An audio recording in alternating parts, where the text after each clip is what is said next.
உத்தரகாண்ட் பகுதியில் மீட்பு பணியில் ஈடுபட்ட ஹெலிகாப்டர் வெடித்து சிதறிய விபத்தில் மதுரையைச் சேர்ந்த பைலட் பிரவீன் என்பவர் பலியாகி உள்ளார்.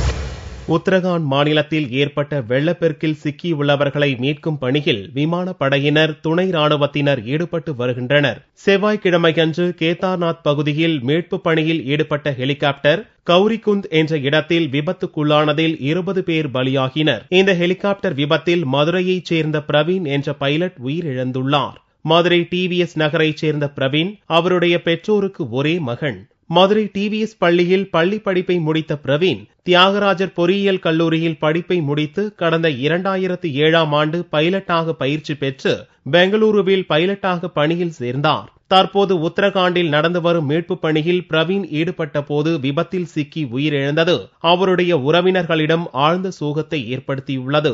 எங்களால தாங்க முடியாத இழப்புதான் சார். இழப்புன்னே எங்களால சொல்லலாம்.